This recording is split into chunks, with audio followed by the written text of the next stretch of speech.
With the start of the Korean wave in the late 1990s, Korean media developed and saw a rise in popularity, not only in Korea, but in the various East and South Asian countries as well. The immense popularity of Korean dramas in particular began with Autumn in My Heart and has continued expanding ever since. Korean drama and film are one of the best ways to educate audiences about the similarities and differences between traditional and modern Korean values. Korea has changed vastly, and its cultural values have evolved, combining traditional values with modern sensibility. In this presentation, we will be discussing three key areas of focus using Korean dramas and films as a way to understand more about Korean culture in relation to those three topics. The topics that we will be discussing are the growing emphasis on women with agency in Korean society, parental expectations, and filial piety. To start, a quick overview of Hallyu is necessary in order to understand the importance of Korean dramas and films, which have become extremely popular both domestically and internationally. Hallyu stands for Korean Wave and refers to almost anything Korean related. However, it began with the export of a few Korean television dramas and movies in the late 1990s to neighboring East and South Asian countries. The first successful movie was Shiri, released in 1999, and it started the trend of bigger budget Korean films. The first drama to gain international recognition and popularity was Autumn in My Heart, which was released in 2000. Its popularity placed Korea in the limelight and turned the attention of its neighboring countries to an up-and-coming modern nation. Winter Sonata, released in 2002, was even more popular and carried forward the momentum of the Korean wave, which now encompasses not only dramas, but also movies, Korean pop music, Korean fashion, and much more. The first point of discussion is the increasing focus on women with agency in Korean society. Traditional Korean values and gender roles is based on Confucian ideology, and this continues to the present day. Women's roles in society was limited in the past, and they were expected to stay at home, care for their children, and be obedient to the males in the household or family. Although this has changed vastly in recent times, beginning with the establishment of the Republic of Korea in 1948, where women were given constitutional rights for equality in work, education, and much more, those traditional values still persist today. Even so, it is slowly changing, and some dramas tackle the topic of modern-day Korean women. My Sassy Girl was an immensely popular film in Asia and beyond when it was released in 2001. It is a romantic comedy that includes various elements such as drama, action, and science fiction. It inverts gender roles, making the viewer think about social norms and challenges traditional Korean expectations. The girl is the dominant force in the relationship, contradicting traditional gender roles, which dictated that women take the subversive position. Kumu, the boy in the film, although initially turned off by her attitude and proclaiming that she isn't the type of girl that he wants, slowly warms up to her, and this represents a change in attitudes towards modern relationships. Although the film tackles the ideas of modern women with increased independence and control in their lives, it still includes traditional values that are meant to be followed, such as filial piety and respect towards elders. Thus, the film shows the importance of compromise between traditional and modern Korean values, a possible template for a modern Korean society, and ultimately reflecting a Korea that is different from antiquity. Women of agency can also be seen in The Ears, the first Korean drama co-produced by American digital distribution company Drama Fever and South Korean production company, since the first few episodes were shot in the US. In this drama, we can also see the American ideology about financial independence of women. Tanseo, the female protagonist, was born in a poor family and she lives with her single mother. When her sister went to the US, she started to work several part-time jobs diligently to earn money for the family. She works hard and studies hard as well. Eventually, she enrolled in a high school with a scholarship. Also, eventually, she got together with the rich male character King Tan. She doesn't rely on anyone else. Sometimes she is fragile, but she keeps challenging the reality with her wisdom and courage, and finally realize the beauty of life. This is the way Eun-sung wants to go. This figure doesn't follow the traditional value of woman, but she is more financially independent and more brave to change her own life. This is also the reason why Kim Tan falls in love with her at the beginning of the drama, and why this character was loved by the wide public. From the perspective of self-esteem, the female character in The Secret Garden is the perfect display of a woman's strong belief and self-esteem. She is a stunt woman in the filming, but she enjoyed her job. She had been seriously injured as a stand-in actor, and the male character tried to persuade her to give up her dream because he is rich enough to give her a good life. However, she doesn't accept his kindness, but insists on her dream. Eventually, she becomes famous in Hollywood and overcame the external difficulties and eventually get together with male character. Although this is a combination of Chaebol and Xiumin, but the female character has her own identity rather than the attachment of men.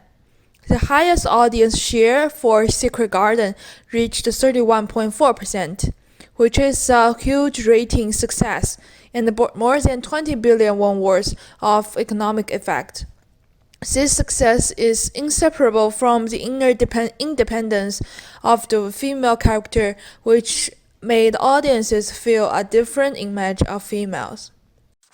The conflicts between modern female figures in Korean drama and the traditional female figures in Asian countries attracted attentions of the Korean audiences and the non-Korean audiences as well. Hello. For this part, we're going to examine what is the perspective of Korean parents toward their children in terms of education. Parents predispose their children to succeed. South Korea has the highest university entry rate among OECD countries. This means that South Korean students in real lives have a lot of stress compared to any other country because of social structure mainly based on the good grade while they are teenagers and during the university time. Every Korean student expected to get into so-called in-Seoul universities. The universities located inside of Seoul, the Seoul province, especially the universities known as SKY, SKY, which are Seoul National University, Korea University, and Yonsei University. These three universities are top-ranked 3 universities in South Korea.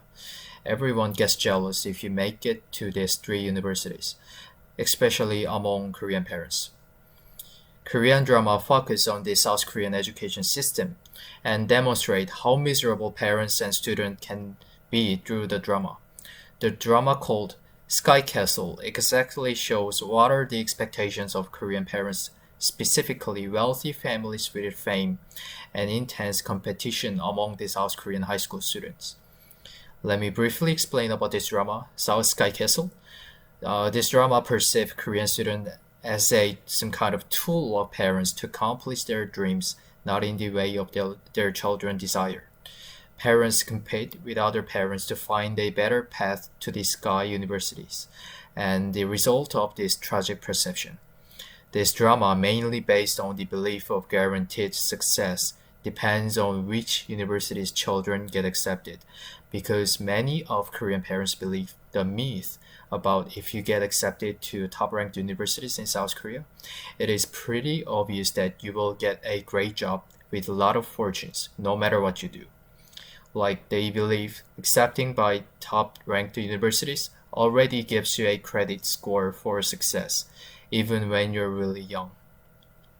To Korean parents, it is a life or death chess game of survival tactic, and the cold-blooded Korean society their children will face later in their lives.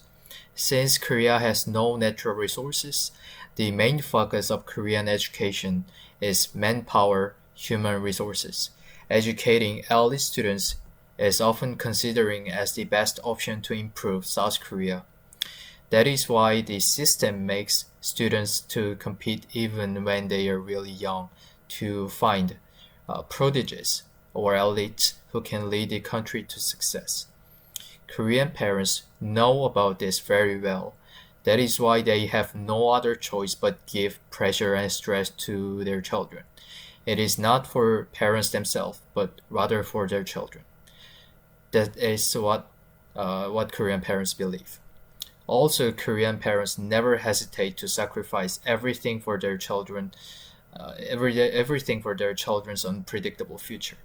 Just like the drama called God's Gift 14 Days, a mother who puts in the efforts to ensure her daughter's future by giving authoritative demands.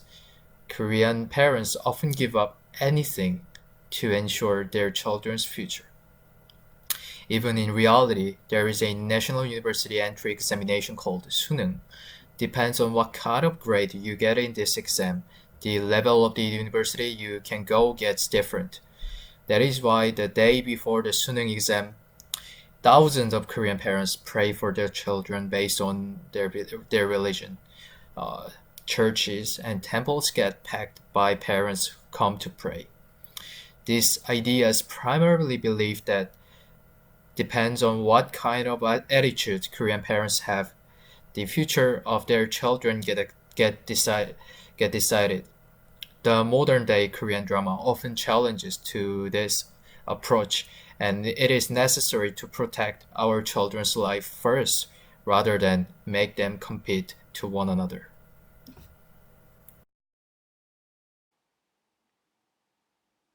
Our third main point is filial piety.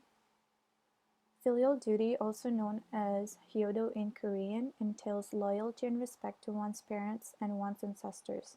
This is a concept of Confucianism that is familiar not only to Korea but also China and most of East Asia as a fundamental cultural value. These hierarchy relationships are built upon the quality of age where younger generation need to honor the elders for their wisdom and experience. Contents of filial duty are mainly composed of respect for parents and physical and economic sacrifices for them, but it also consists of responsibility towards them, gratitude, familial harmony, sympathy, support for the aged parents, and accomplishment of difficult tasks for parents. One example is the show called Canola, where the granny was aware that Unjo was not her daughter who passed away, but she continued to take her in and treated her like her own daughter, while Unjo stayed by Granny's side and looked after her, whose dementia had gotten worse day by day.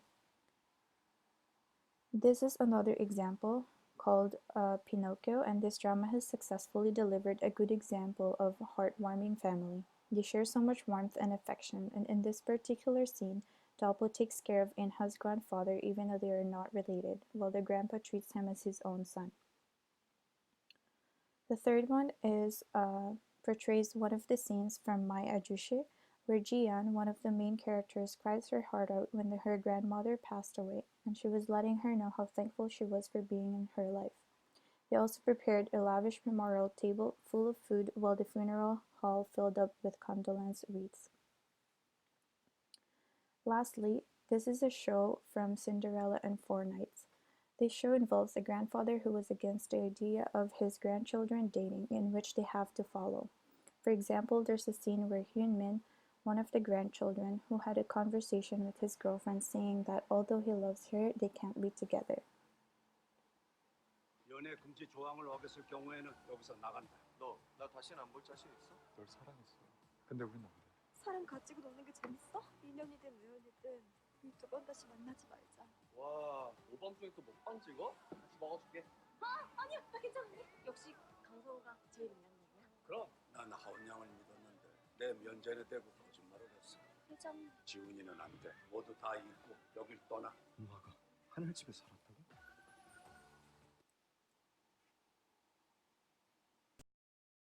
In conclusion, Korean dramas are one of the best ways to educate audiences about the similarities and differences between traditional and modern Korean values. Because women are encouraged to be independent through the agency that Korean dramas portray in their female characters by not relying on traditional gender roles and adapting to modern society. Dramas also show how parents predispose their children to succeed based on potential career success their children can achieve, sacrificing their own desires and putting a lot of effort to ensure their kids can get into elite colleges, to strive to be the best. Dramas show that parents' sacrifices are reciprocated because the younger generation will show respect to their elders through filial piety. Because children are obligated to serve and respect their parents because they won't fight against their parents. They will try their best to appease to their parents. That is why Korean dramas are a good way to educate audiences about the similarities and differences between traditional and modern Korean values.